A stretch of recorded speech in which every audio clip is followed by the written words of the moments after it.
Et c'est l'heure de l'invité de Midi Info. La liste de la sélection nationale devrait tomber dans la journée d'aujourd'hui. La Confédération africaine de football a fixé le 11 décembre comme dernier délai aux sélectionneurs en lice pour délivrer leur liste pour la Coupe d'Afrique des Nations prévue dans le Royaume du 21 décembre au 18 janvier 2026. Quelle certitude et quelle potentielle surprise dans la liste finale de Walid El Regragui. Pour en parler, Saïd Hamda, journaliste sportif, est en direct avec nous depuis Paris pour en parler. Bonjour à vous et bienvenue. Bonjour. Alors pensez-vous, Saïd, que le groupe désigné par Walid Regragui comportera des surprises ou va-t-il simplement se contenter de convoquer ses internationaux habituels? Dites-nous. À 95%, on aura les joueurs qu'on voit habituellement. Bien sûr, les blessures et les incertitudes feront qu'on aura peut-être potentiellement une, deux, voire deux surprises. Moi, je ne serais pas étonné qu'un ancien joueur comme Sofiane Bouffal soit rappelé pour son expérience, pour sa magie, pour sa connaissance aussi de l'Afrique et de la CAN. D'ailleurs, il sort d'un match avec l'Union Saint-Gilloise face à l'Olympique de Marseille où il a été plutôt intéressant. Donc, pas étonné s'il est rappelé. Un joueur de la Coupe du Monde U20 comme Zaberi ou Othman Mahama aussi pourrait faire leur apparition dans cette liste. En dehors de ça, je pense qu'on sera quand même globalement sur du classique. Walid Regragui va avancer avec ses certitudes. Il avait le temps de faire des tests, il les a fait. Donc, à mon avis, dans son esprit, c'est quand même assez clair. Les surprises seront là uniquement en cas de pépins physiques et d'incapacité pour certains joueurs à répondre présent. Alors vous parliez à l'instant de Sofiane Bouffel, peut-être un mot sur Achraf Hakimi aussi. Le compte à rebours se poursuit. Là, on est à 10 jours de la CAN désormais.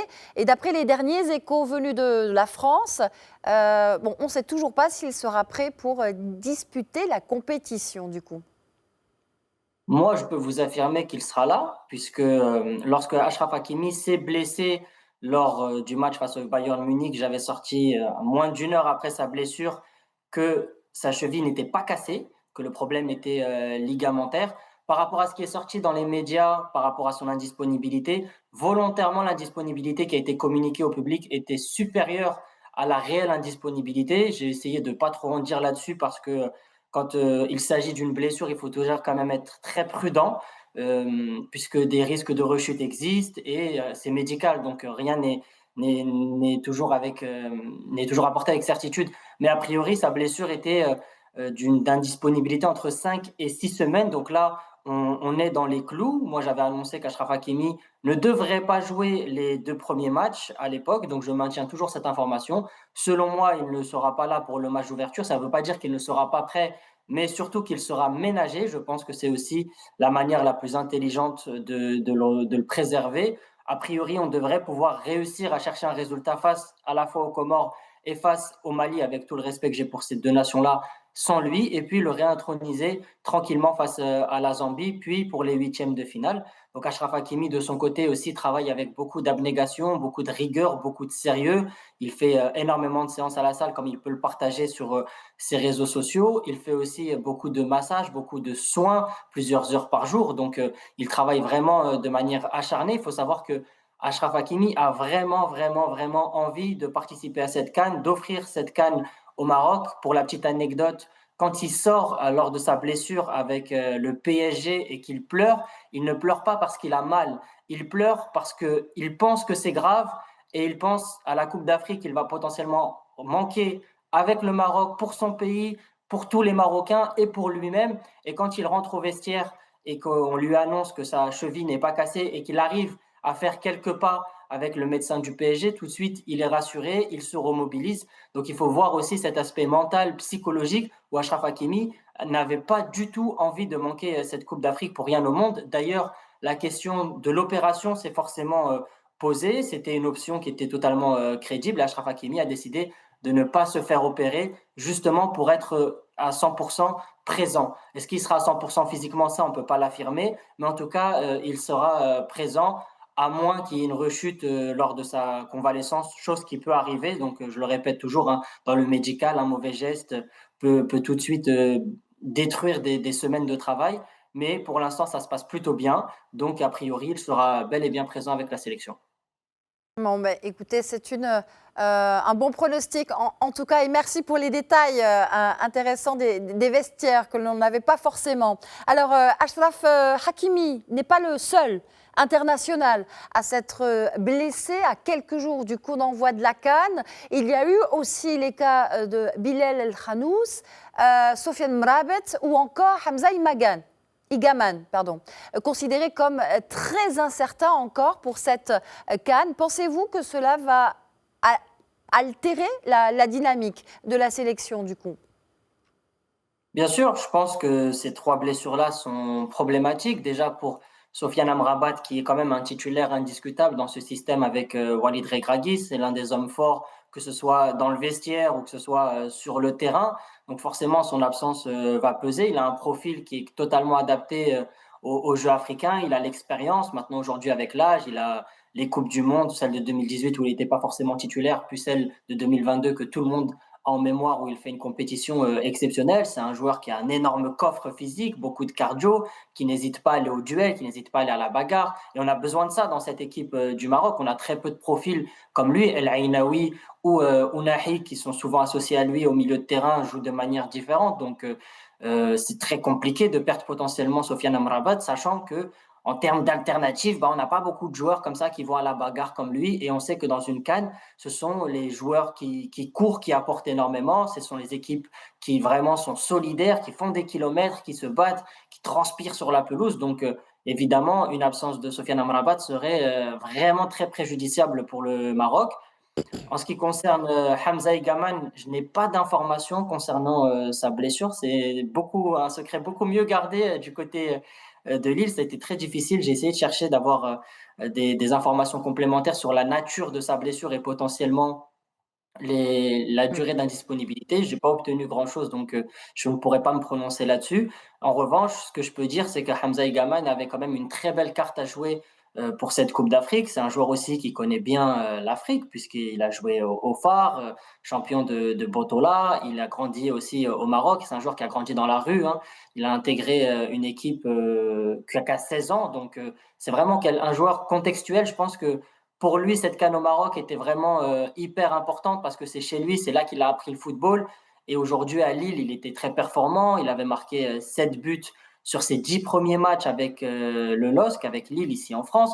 Pour avoir un élément de comparaison, il faut savoir que Victor Osimhen, qui est aujourd'hui la star du Nigeria, avait marqué aussi 7 buts en 10 matchs à Lille. Donc, il est sur les mêmes standards que Victor Osimhen, à la différence près que Hamza Egaman l'a fait en moins de 400 minutes, à peu près 385 minutes, quand Victor Osimhen a fait ça en un peu plus de 800 minutes. Donc on voit que Hamza Egaman s'est quand même plutôt bien adapté au championnat français. Son profil aurait été très intéressant pour nous parce que c'est un attaquant qui est puissant, comme je le disais notamment pour Sofiane Amrabat. On a besoin de cette puissance et lui, c'est un attaquant puissant qui terrorise les défenseurs en face de lui parce qu'il arrive à imposer son style, il arrive à avoir une très bonne protection de balle, il y a son insouciance, son imprévisibilité et aussi son énorme capacité à tirer très fort, que ce soit du pied gauche, du pied droit. Donc je pense que c'était un joueur sur le flanc de l'attaque qui allait être très important pour nous, qui avait même le potentiel pour être titulaire. Alors je ne sais pas si Walid Regragui aurait misé sur lui dès le début de compétition, mais c'est un joueur aussi qui est très bon quand il entre en cours de jeu, donc c'est une énorme perte parce que c'est un véritable buteur et on sait que parfois le rôle de numéro 9 porte défaut au Maroc. Et en ce qui concerne Bilal El Khannous, c'est un joueur qui montait en puissance avec nous, qui avait de plus en plus de temps de jeu. Lui, comme Saïbari, avait réussi à un petit peu intégrer le 11 avec un profil hybride où ils sont au milieu de terrain, dans des registres où ils font beaucoup circuler le ballon, beaucoup de jeux sans ballon aussi, où ils sont très intelligents. Je pense que c'était des joueurs qui étaient capables de nous apporter une touche technique vraiment très utile par la passe, mais aussi par le dribble. Donc évidemment, si les 3 absences se confirment, c'est forcément préjudiciable pour le Maroc. Bah, plus que quelques heures en tout cas à attendre.